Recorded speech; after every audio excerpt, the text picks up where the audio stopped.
Hello, my friends. Welcome to your reading for the Gemini full moon coming up on November 27th. My name is Natasha, also known as Nurse Natasha. We're going to do a reading for the full moon in Gemini, and I'm going to tell you what you need to know about this full moon.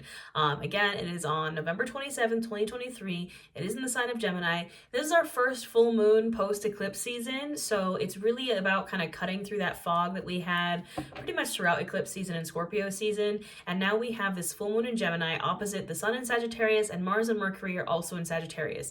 So if you imagine that Sagittarius is obviously a fire sign, Gemini is an air sign, this Gemini full moon is kind of adding that oxygen, that air fuel to the fire. So there might be some kind of chaotic, unhinged energy. It's not bad energy, it's just a lot of energy. Gemini in the tarot actually rules the lovers, and I'm going to show you something I think that's interesting. And the concept of Gemini is all about duality. You know, Gemini is the twins in astrology, and I'm going to show you something very interesting that I think is interesting between the lovers and the devil card in the tarot. But let's just talk about this full moon in Gemini for a hot minute. Now, I am putting out daily astrology and tarot readings for the collective for every single day for the month of November. I'm going to continue this even after the full moon, you know, for the rest of November. So if you want to know kind of what's going on astrologically or tarot wise, you can find out by coming on down to my channel. So full moon in Gemini. Gemini is an air sign. Gemini rules the lovers in the tarot, is the twins. It's all about duality. It's all about that shadow self versus the kind of presenting highest self. This full moon, again, is going to kind of illuminate the path ahead, cutting through that fog of eclipse season. Yeah, Gemini is ruled by the planet Mercury. Gemini and Virgo rule Mercury. It's a planet of communication. The throat chakra is very active at this time. I really highly recommend writing, speaking. We know full moons are about releasing. So I think this would definitely be a great full moon to start the releasing process of 2023. I just realized the Six of Swords is staring at me from the bottom of one of my decks. This is kind of the vibe. You know, Swords is the air energy, and the Six of Swords is getting in this boat to move on to calmer shores, but it's what are you taking with you and what are you leaving behind? So that's kind of the vibe of the release that's coming with this Gemini full moon. And like I said, we have all of these things in Sagittarius opposite this Gemini full moon. So you might feel a little bit chaotic and unhinged. You might want to go play hard, but remember, duality. Work hard, play hard.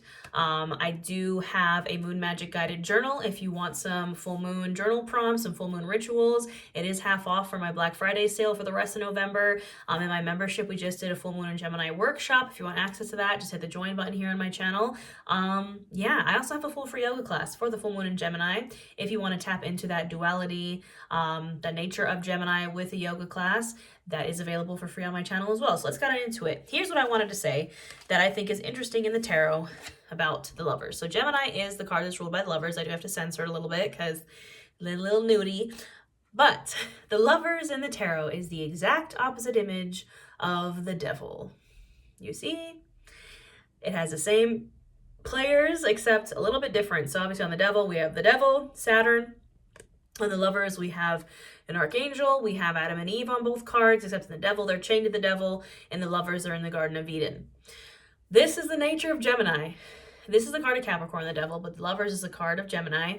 They're reverse images of each other because we have the shadow self and then we have like the highest self. This full moon in Gemini is really about embracing the nature of duality, embracing your shadow, making peace with your shadow, figuring out why the shadow is there. Shadow work comes from a place of non-judgment, non-attachment. We have to kind of understand our dark side and to integrate our dark side. There's a heavy energy on transmutation and alchemy, kind of taking this understanding of our dark side and our shadow self to kind of move forward with it, again, to cut through that fog. We kind of figure out why we are the way we are, essentially, when we start to look at our shadow. We did a lot of shadow work in the Gemini full moon workshop. So that being said, let's check in with the tarot. And what do we need to know for this full moon? What's going on? We have the Knight of Pentacles at the bottom of the deck. Slow and steady wins the race. It's like, as much as this energy is kind of, again, chaotic and fiery and air and we need to stay grounded. And again, this is the work hard of the work hard, play hard dynamic, right? You still have to kind of stay focused on your goals, even when there's all this kind of chaotic, unhinged, fiery Sagittarius Gemini energy. I'm a Sagittarius rising. Look, I'll tell you, we're a little unhinged. What else? What do we need to know for this full moon in Gemini on November 27th, 2023. Ooh, just flipped around. The Two of Pentacles. This is literally the card that I have been resonating with for this full moon in Gemini, even though obviously it's not an air sign card. It's Pentacles, it's Earth. But I mentioned it, if you watch my kind of recaps of the full moons on Instagram or TikTok, I say two sides of the coin, two sides of the same coin. Work hard, play hard. That is literally the Two of Pentacles. The Two of Pentacles, the reason why he's kind of struggling and he's juggling these two coins is because he's trying to have it all, do it all. There is an imbalance in the work and life. There is an imbalance in like what this person is trying to do. And the balance comes from equal work and equal play. Like, you cannot just work yourself to death and you cannot just go out and be chaotic all the time. There has to be a balance between both. And, you know, we have to, again, integrate. The more you kind of integrate the shadow, the less imbalance there's going to be. Because a lot of the time, the shadow self is kind of what's triggering us to like go too far into one or to the other. You know, sometimes you use work as a distraction. I know I did that when I, you know, was going through some really intense stuff in my life and really heavy losses. I was just like, I'm just going to work. I'm just going to work.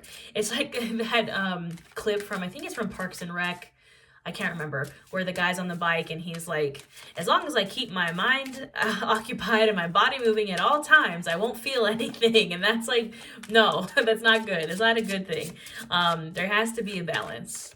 So what else do we need to know for this full moon in Gemini? Two of Swords at the bottom of the deck, not surprising. There is the World card, my friends. This has been our stalker card in my daily readings. It is insane how much this card has come out because I don't see it very often as a reader. This is the end of the tarot. The end. The Fool is the beginning of the tarot. The World is the end. We have had major, major, major endings recently with eclipse season, with Scorpio season. Something has come full circle in your life and you need to leave it there. Like, we need to leave it. It's closed, right? That chapter done. Like, you know, I think maybe you're Two of Swordsing it. You're like sitting there like, but what about the Lovers is right behind that, the card of Gemini. You know, both of these cards signify kind of like trying to figure out a path ahead, right? The Lovers is a card of a choice, as is the Two of Swords. And I think it's more like you keep turning around to like look at that cycle that closed and be like, but why did this happen? But why couldn't I bring that thing with me into the future? Like, stop knocking on that door. You're not supposed to know. Move on. Like, it's closed for a reason. And instead of trying to fight over, you're internally fighting on like, you know, how can I maybe like reconfigure something that's behind that door, or like take something from that's behind that door, like go back and figure out why it happened. No, turn around. Turn towards the future. Are you kidding me? Like, look ahead. I have to censor this card too because there's like just so many boobies in this deck. The Chariot. This is the card of 2023, and we have not had this vibe the entirety of 2023. 2023 was a year of false starts, of a transition, of like really not moving forward, and now it's like, it's time to move forward. It's time to finally embody that Chariot energy. You just got to stop looking back to that closed door, that closed portal. It's already closed. Look to the future. Look towards stability. Four of Wands. Look towards the foundation, the stability, the home.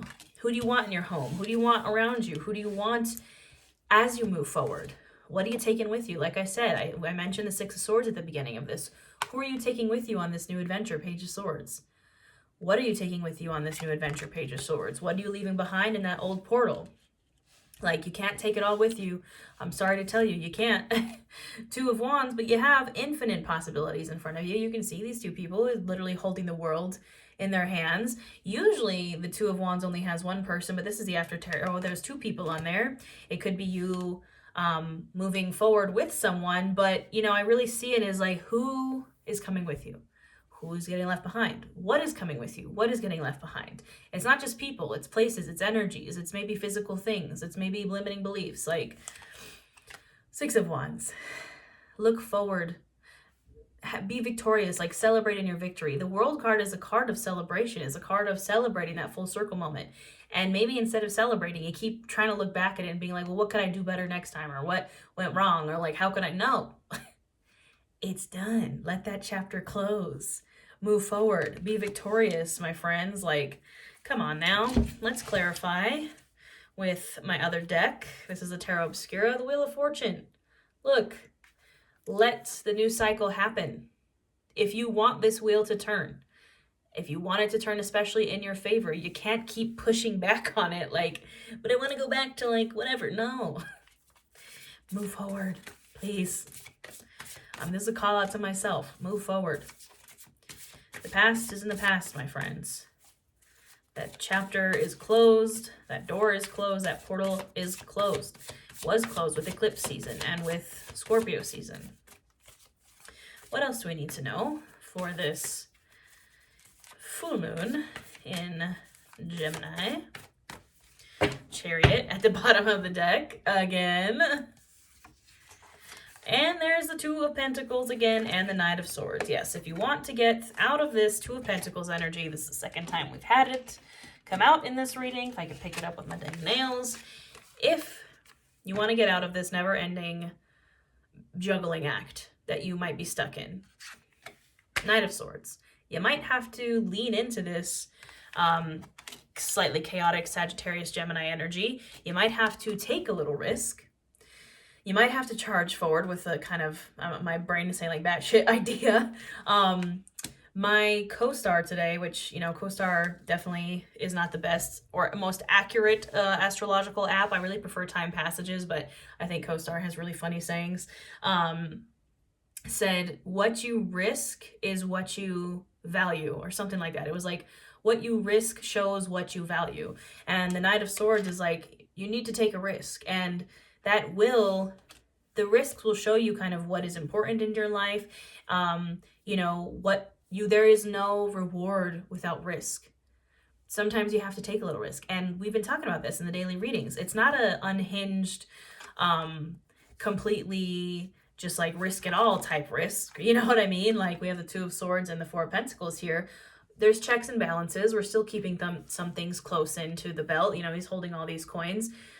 Two of Swords is like, you've already seen, you've been sitting there figuring out like all the things that could go wrong. You've been sitting there trying to figure out like which direction to go into. It's a calculated risk. You've probably already catastrophized everything that could possibly happen. Believe me, I know I do it too. You've already worst case scenarioized the whole thing. Why don't we switch that to instead the Two of Swords, switch the Two of Swords energy to the Two of Wands energy. Instead of being stuck in analysis paralysis, figuring out all the things that could go wrong, why don't we look ahead towards the future and all the things that could go right and the world that's in your hands right now? Three of Pentacles, card of a job well done, card of quality work, card of building with your friends, having your support system, the Architect. It's, you know, very heavy on like the who do you want around you. Seven of Pentacles, planting some seeds. Look, work hard, play hard. What did I say? Seven of Pentacles and the Three of Cups. You got to plant those seeds. You got to work hard, but then you got to go out and celebrate with your friends. Three of Cups. To nurture those seeds that you plant with the Seven of Pentacles, we need the Three of Cups. We need to nurture the hard work with the reward. I think, again, like another one of my horoscopes said, reward the behavior you want to see or something like that. It was like reward the behavior that you want. It's like you have to reward yourself for like doing the hard work. It's like a dog. You have to, you know, what happens when you're training your dog and you tell it like, you know, sit and you give them a little treat. You gotta reward the behavior, my friends. Look, I cannot make this up. Eight of Swords, Six of Pentacles, and the Cosmos, which in this deck is the world. Again, the fact that the world is here twice is honestly insane. Eight of Swords, Six of Pentacles, the world. Again, why are you limiting yourself by constantly going back to that portal that closed, that world, that like full circle moment you had, and being like, but why did it happen? But what about this? But what about that? But like, no, this is a self-imposed prison. If you are unable to move forward after that cycle ended, like, stop it. Get some help. Stop. Stop going and banging on that door like, but why did this go wrong? Excuse me, I'm like choking on my own spit. It doesn't matter. The throat chakra said it doesn't matter. Like, you can only learn from it and move on. Move from a place of balance. Six of Pentacles. Learn the lesson of You know, perhaps you gave too much in that situation, or perhaps you received too much in that situation. Whatever it is, learned a lesson of balance that came from that. There's heavy balance here. We have the Two of Pentacles twice. We have that Six of Pentacles. We have the Four of Wands, the Two of Wands, lots of twos. Like, you know, learn where maybe there was imbalance and move ahead with the knowledge of that's not going to happen again. Yep, release. We're looking at oracle cards now. Release just fell out. Nature spirits, this one has been coming up a lot in personal readings. Release the nature spirits. I think that grounding is really important with all the chaos, fire, and air energy. If you feel really unhinged, if you feel like this release is kind of making you feel very restless, I would go connect with nature. You know, the release being a sword or like a knife on that card isn't surprising to me. Full moons are a great time for cord cutting, but it feels like a knife, right? Like release when you're like cutting something out. Again, it more feels to me like you're cutting the ties from that portal closing with the world. Like you're cutting the ties to that time, to that part of you, to that chapter that is closed. You gotta like cut the tie there because you can't keep running back towards it. Lucky, we love to see it. The lucky card, very Sagittarius energy. Sagittarius is ruled by the planet Jupiter, which is our planet of luck and success and all those good things. You know, abundance and good fortune. You know, Sagittarius season is a good time for those things. A lucky time. I think Jupiter is in Taurus right now. Affluence. Yep, this has been coming up a lot in personal readings. Affluence is like, it's like influence, but like with money. It's like, you know, what is someone when they're affluent? What are they? They're like very popular, they're rich, they're wealthy, but as much as it is wealth in kind of the sense of, like physical things, it's also like a wealth in friends and a wealth in fortune and like good fortune, like luck. It's a wealth in family. It's like they have influence. It's like a lot of things. It's not just like physical tangible wealth. Transmute. I've been talking about transmutation a lot. It's turning one thing into another. It, yes, is transformation, but it's also like magician energy. It's like you already have the things that you need to transmute. It's alchemy. It's you know, it's like the integration of the shadow self. It's taking hurt and pain and shadow and trauma and transmuting it into your success and your abundance and your happiness and things like that. You know, it definitely comes with shadow work. That air, yes it is. Full moon in Gemini, y'all. It is air energy. What is air energy? Air energy is going with the flow. It's a little chaotic. It's uncontrollable.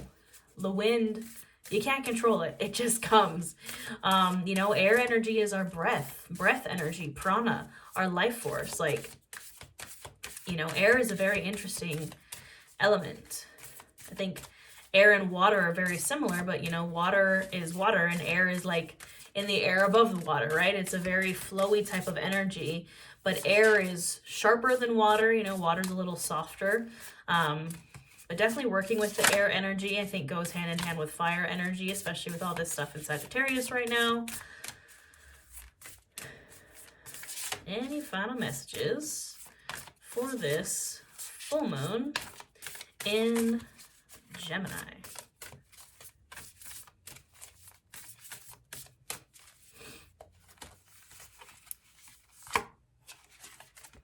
Psychic. The dreams have been still dreaming, and usually under full moons, dreams are definitely very intense. We have divine masculine and just divinity. I think that divine timing definitely has been playing a part in everything. You know, it's been weird synchronicities, like, and I think that comes with like the psychic energy. It's like, I don't know about y'all, but I've been, and this, you know, I've had this happen since I was a kid. I'll dream about something, like small things that aren't like world-shattering, like prophecies. Like I dreamt about me and my friend being in Home Goods once and finding this really cool snake thing. And then like 6 months later, we were just in Home Goods, like over the Halloween season, looking at Halloween stuff. And I was like, oh my God, I dreamt this. And I bought it. And it's this really cool golden snake, like thingy, but I was like, I dreamt this. So, just paying attention to the divine timing, the psychic energy, third eye energy, and the divine masculine. It's the Emperor, it's Aries, it's coming into being the leader of your life. It's a harsher kind of energy, but it's just being the leader of your own life. It's you making the tough choices and being the boss and being like, this needs to happen again as you walk away from that portal that closed. So I really love this reading. I think it's a no-nonsense kind of reading. I think we need to turn our gaze from the past to the future. I think, again, instead of shining the spotlight on the past, illuminate the future. Shine this light towards the path ahead instead of the path behind you. That's the best way I think I can put it, my friends. So I hope this resonates with you. If you want a personal reading, these are the last few days of my personal readings are half off. I literally never do sales on my personal readings. So if you want one, book them. The quantity that I have still available is all that's left. And then this ends November 30th. My half off sale ends November 30th. If you want my Witchcraft and Wellness courses, if you want to start the new year with your Witchcraft and Wellness journey, I highly recommend getting that course bundle. It comes with everything that you need to start your Witchcraft Wellness journey. Or if you just want the digital downloads, the ebooks, they're literally 2 for 1. They're only $11 each. There's a Moon Magic Guided Journal and my 30 Days of Witchcraft and Wellness Challenge. I have a membership here on YouTube. I have literally everything. I'm also going to be opening up registration for business and social media coaching to start in January. So if you want anything, literally I do it all. So everything will be linked in the description box below. I appreciate y'all being here with me. Again, there's a full free yoga class on my channel for this full moon in Gemini. There's a workshop in the membership. I appreciate y'all so much. Thank you for being here with me for these daily readings. They will continue till the end of November. And have a wonderful, safe full moon. And I'll see you tomorrow for our reading tomorrow.